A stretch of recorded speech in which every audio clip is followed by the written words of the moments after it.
आजाद की गरज से पाकिस्तान में हलचल, पीओके को लेकर कर दिया बड़ा दावा।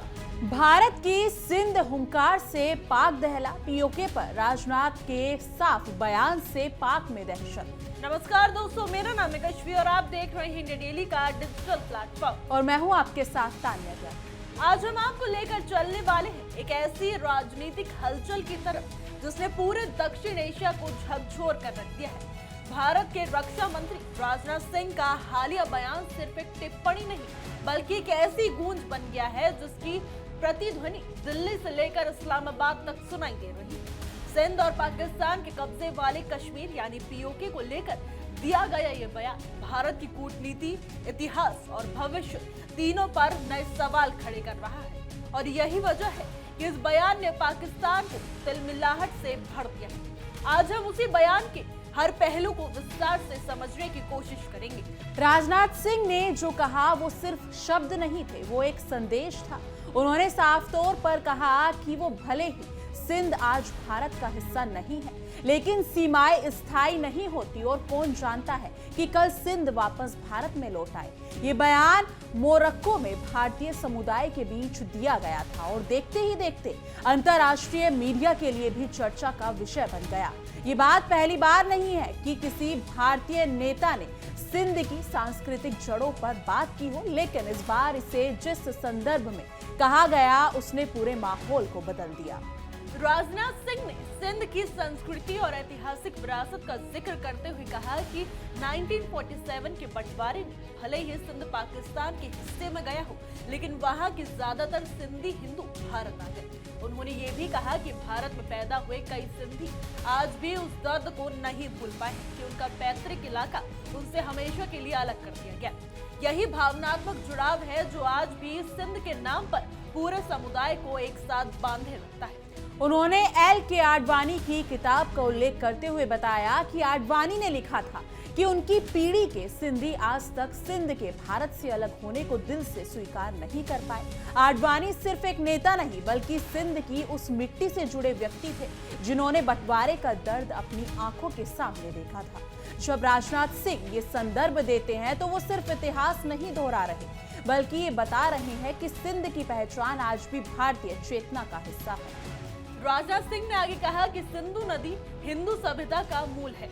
ये वो नदी है जिसने भारत की सबसे प्राचीन सभ्यताओं को जन्म दिया और सिर्फ हिंदू ही नहीं, सिंध के मुसलमान भी इसे उतना ही पवित्र मानते हैं जितना मक्का के आबे जमजम को। ये बात खुद आडवाणी ने अपनी किताब में लिखी है। ये उल्लेख इस बात का प्रमाण है कि सिंध की धारा सिर्फ धर्म नहीं बल्कि सभ्यता की धारा है जो हर समुदाय को जोड़ती आई है। उन्होंने ये भी कहा कि सिंध आज भौगोलिक रूप से भले ही भारत में नहीं है, लेकिन सभ्यता और संस्कृति के स्तर पर हमेशा भारत का ही हिस्सा रहा है और रहेगा। ये बयान अपने आप में एक बहुत बड़ी बात थी क्योंकि ये सिर्फ भावनाओं की बात नहीं बल्कि गहरे सांस्कृतिक दावे की तरह देखा गया और यही वो बात थी जिसने पाकिस्तान को तुरंत प्रतिक्रिया देने पर मजबूर कर दिया। और अब आते हैं पीओके पर। राजनाथ सिंह ने भारतीयों को संबोधित करते हुए कहा कि भारत को पीओके वापस लेने के लिए किसी भी तरह के आक्रामक कदम की जरूरत नहीं पड़ेगी क्योंकि हालात खुद इस दिशा में बदल रहे हैं। यह बयान ऐसे समय पर आया है जब पीओके में लोग पाकिस्तान सरकार के खिलाफ बड़े पैमाने पर प्रदर्शन कर रहे हैं और आजादी की मांग बुलंद हो रही है।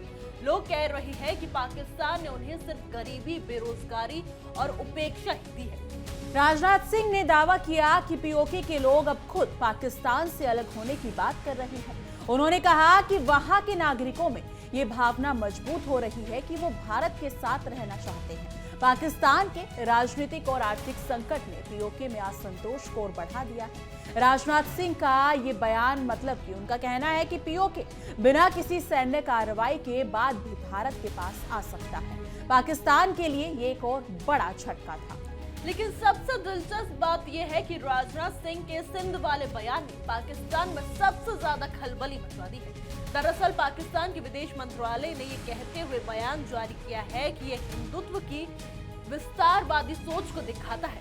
पाकिस्तान ने अंतर्राष्ट्रीय कानून, सीमाओं की अखंडता और दोनों देशों की संप्रभुता की बातें दोहराते हुए भारत पर आरोप लगाया है कि ऐसे बयानों से क्षेत्र की शांति को खतरा हो सकता है। बिल्कुल, इसके बाद पाकिस्तान ने हमेशा की तरह मुद्दा बदलते हुए भारत के नॉर्थ ईस्ट का जिक्र कर दिया। पाकिस्तान ने कहा कि भारत को पहले अपने नॉर्थ ईस्ट के लोगों की समस्याएं सुलझानी चाहिए, जहां लोग पहचान के आधार पर भेदभाव और सरकारी हिंसा का सामना कर रहे हैं। ये बयान साफ तौर पर हर बार की तरह मुद्दे को भटकाने की कोशिश थी, क्योंकि पाकिस्तान के पास सिंध के मुद्दे का ठोस जवाब नहीं था। ये पाकिस्तान की पुरानी आदत है कि किसी भी बहस में, चाहे मुद्दा सिंध का हो या फिर पीओके का, वो अचानक कश्मीर का जिक्र लाकर बातचीत की दिशा बदलने की कोशिश करता है। लेकिन इस बार भारत का बयान इतना स्पष्ट था कि पाकिस्तान कितनी भी कोशिश कर ले, मुद्दे से ध्यान हटा नहीं पाया। दिल्ली में दिए गए इस बयान ने पाकिस्तान में कपकपी मचा दी है। राजनाथ सिंह ने ये साफ कहा कि उनकी पीढ़ी के सिंधी हिंदुओं ने पाकिस्तान में सिंध के विलय को कभी स्वीकार नहीं किया। उन्होंने ये भी बताया कि पूरे भारत में हिंदू सिंधु नदी को पवित्र मानते हैं और सिंध के मुसलमान भी उसकी पवित्रता को मानते रहे हैं। ये बात पाकिस्तान की ओर परेशान करती है, क्योंकि ये दिखाता है कि सिंध की सांस्कृतिक पहचान आज भी पाकिस्तान के दावे से कहीं अधिक भारत से जुड़ी हुई है।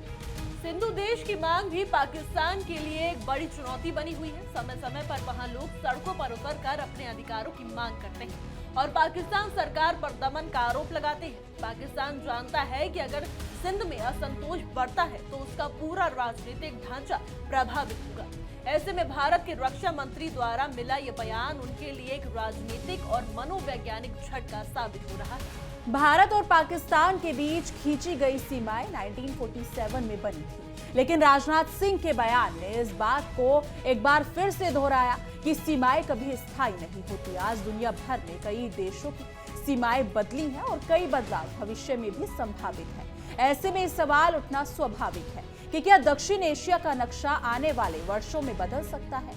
और यही वजह है कि लोग अब खुले तौर पर पूछने लगे हैं, क्या भविष्य में सिंध और पीओके दोनों भारत का हिस्सा बन सकते हैं? क्या हालात उसी दिशा में आगे बढ़ रहे हैं? क्या भारत एक बार फिर अपने इतिहास को बदलने की तैयारी कर रहा है? ये वो सवाल है जिसके जवाब आज भले ही ना मिले, लेकिन संकेत जरूर दिखने लगे हैं कि चीजें वैसी नहीं रहने वाली है जैसे हम दशकों से देखते आए हैं। और आखिर में एक बात स्पष्ट है कि राजनाथ सिंह के शब्द भविष्यवाणी नहीं थे, लेकिन संकेत जरूर थे। उन्होंने ये बताया कि दुनिया बदल रही है, हालात बदल रहे हैं और सीमाएं भी बदल सकती है। यही वो बात है जिसने पाकिस्तान को सबसे ज्यादा असहज कर दिया है। आने वाले समय में ये मुद्दा दक्षिण एशिया की राजनीति का केंद्र बनने वाला है और ये चर्चा अब रुकने वाली नहीं है। लेकिन इस मुद्दे पर आपकी क्या राय है? आपको क्या लगता है, क्या वो हिस्सा दोबारा से भारत में आने वाला है या फिर इस पर कोई जंग छिड़ने वाली है? इस मुद्दे पर आपकी क्या राय है? कमेंट सेक्शन में अपनी राय जरूर साझा कीजिएगा। बाकी देश और दुनिया की तमाम बड़ी खबरों के लिए देखते रहिए इंडिया डेली और हमारा खास शो तहकीकात, हर खबर की तह तक।